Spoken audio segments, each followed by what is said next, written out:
The Sahel region of Africa is seeing a major change in its security landscape. Three nations, Mali, Burkina Faso, and Niger, have joined together to form a new group. They call it the Alliance of Sahel States, or AES. Welcome to Adare Africa. Thanks for watching. This alliance represents a significant step for these countries, which share long borders and similar challenges. The leaders of these nations believe that by working together, they can create a more stable and secure future for their people.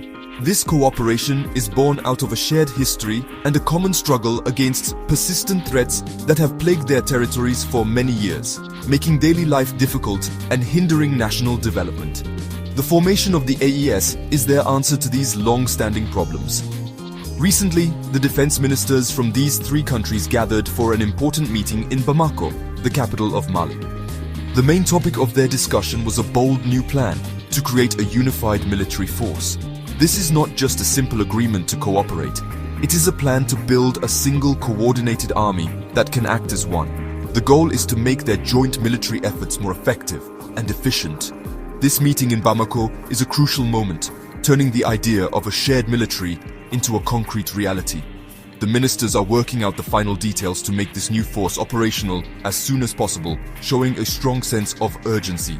The primary reason for creating this unified force is the severe and ongoing threat from extremist groups. For more than a decade, the Sahel has been a battleground against violent organizations linked to international networks like Al-Qaeda and the Islamic State.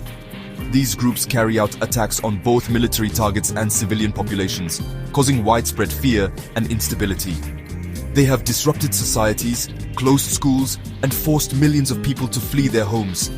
The national armies of Mali, Burkina Faso, and Niger have been fighting these insurgents for years, but the challenge has proven to be immense and difficult to contain within national borders alone. The violence from these extremist groups does not respect international borders. Fighters move freely across the vast arid landscapes that connect the three countries, making it very hard for any single nation to defeat them. An attack in one country can easily be planned and supported from a base in another. The leaders of the AES understand that this shared threat requires a shared response. A unified force, they believe, can better patrol these porous border regions and react more quickly to threats wherever they appear. By pooling their resources and intelligence, they hope to create a stronger, more resilient front against the violence that has held their region back for so long. The plan for the new AES military body is ambitious and clear. The member states intend to establish a unified force composed of approximately 5,000 soldiers. This is a significant number of troops dedicated specifically to this joint mission. These soldiers will be drawn from the existing armies of Mali, Burkina Faso, and Niger, bringing their unique experiences and skills to the new collective unit. The purpose of this force is to be a rapid reaction corps, able to move swiftly to hotspots and confront extremist threats head-on. The size of the force is designed to be large enough to make a real impact on the ground while remaining mobile and agile enough to respond to fast-changing situations. This new unified force will not just be a collection of soldiers, it will be equipped with its own dedicated resources to ensure its effectiveness in complex operations. The plans include providing the force with its own aerial assets, such as helicopters or surveillance drones, which are crucial for monitoring and striking targets across the vast Sahelian terrain. It will also have its own ground vehicles for transport and combat, allowing for greater autonomy. Furthermore, a key component will be a dedicated intelligence gathering system. This will allow the force to collect, analyze, and share information seamlessly, which is essential for anticipating and countering the movements of extremist groups. The operational area for this new force will be enormous. It will cover the entire combined territory of the three AES member states, which spans about 2.8 million square kilometers. However, the primary focus will be on the high-risk border areas where the territories of Mali, Burkina Faso, and Niger meet. This region, often called the Liptako-Gourma area, has historically been a major hub for extremist activity. It is in these remote and difficult-to-govern spaces that the groups have thrived. By concentrating their efforts there, the AES hopes to disrupt the insurgents' main corridors for movement, recruitment, and supply, effectively choking off their support systems. According to Niger's defense minister, Salifou Modi, the unified force is very close to becoming a reality. In early 2025, he announced that the force was nearly ready and was expected to be operational within a matter of weeks. This quick timeline demonstrates the high level of political will and commitment from the leaders of the three nations. They are not just talking about creating a force, they are actively putting the pieces in place to deploy it rapidly. This sense of urgency reflects the pressing security situation on the ground and the desire of the AES governments to show their citizens that they are taking decisive action to restore peace and order. The creation of the AES Unified Force is happening at a time of major geopolitical shifts in the Sahel. All three member countries are currently led by military juntas that came to power following coups between 2020 and 2023. These new governments have fundamentally changed their countries' foreign policies and security alliances. One of the most significant changes has been the decision to end long-standing military cooperation with France. For years, French troops were stationed in the region as part of Operation Barkhane, leading counter-terrorism efforts. However, the new leaders in Bamako, Ouagadougou, and Niamey have demanded the withdrawal of all French forces. This move away from France was accompanied by another major decision, the withdrawal from the Economic Community of West African States, or ECOWAS.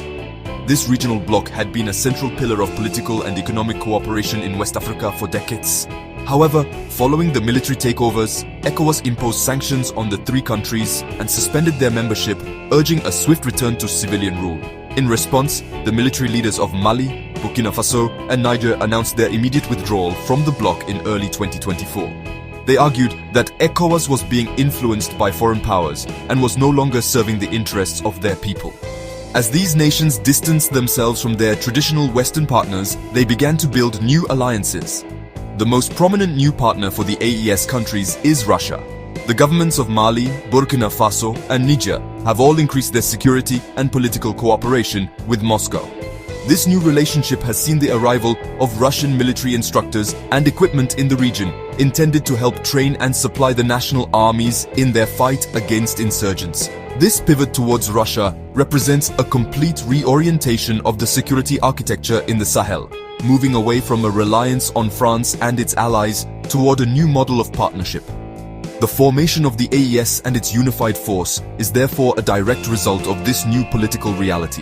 By leaving ECOWAS and expelling French troops, the three countries found themselves more isolated on the international stage.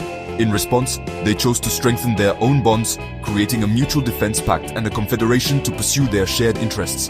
This new self-reliance, supported by their partnership with Russia, is the foundation upon which the unified force is being built. It is a strategy born from a desire for greater sovereignty and a belief that Sahelian problems require Sahelian-led solutions, albeit with support from new international friends. The primary hope for the new AES Unified Force is that it will bring a new level of effectiveness to the fight against extremism in the Sahel. By combining their military strengths, the three countries can cover more ground, share critical intelligence in real time, and coordinate their actions without the delays caused by national borders. A unified command structure could allow for quicker and more decisive responses to attacks. For the millions of people living in the conflict-affected areas, the hope is simple, that this new force can finally bring a measure of peace and stability. They hope it will allow them to return to their homes, reopen schools, and rebuild their lives without the constant threat of violence. Another significant hope is that this alliance will strengthen the sovereignty and self-determination of the AES member states. By creating and managing their own security force, the leaders of Mali, Burkina Faso, and Niger are sending a clear message that they are taking control of their own destiny. This move is popular with many citizens who felt that the previous international interventions were not effective and undermined national pride. A successful unified force, led and staffed by soldiers from the Sahel, could become a powerful symbol of regional strength and resilience. It represents an African-led solution to an African problem, a goal long championed by leaders across the continent. However, the path ahead is filled with significant challenges. The extremist groups are deeply entrenched, highly mobile, and have proven to be very resilient over the years. A force of 5,000 soldiers, while substantial, may still be stretched thin across such a vast and difficult territory. Furthermore, success will depend on more than just military might. It will require winning the trust and support of local communities, which is essential for gathering intelligence and denying sanctuary to the insurgents. Without addressing the root causes of the conflict, such as poverty, lack of governance, and social injustice, any military gains could be temporary. The biggest challenge may be logistical and financial. This is Adare Africa. Thanks for watching. Building, equipping and sustaining a modern mobile military force is incredibly expensive. It requires a constant supply of fuel, ammunition, spare parts and medical support. While Russia may provide some assistance, the long-term funding and logistical support for this force will largely fall on the shoulders of 3 countries with already strained economies. The success of the AES unified force will ultimately depend on the ability of its member states to maintain their political unity, secure sustainable funding, and effectively integrate their different military cultures into a single coherent fighting machine. The will is there, but the road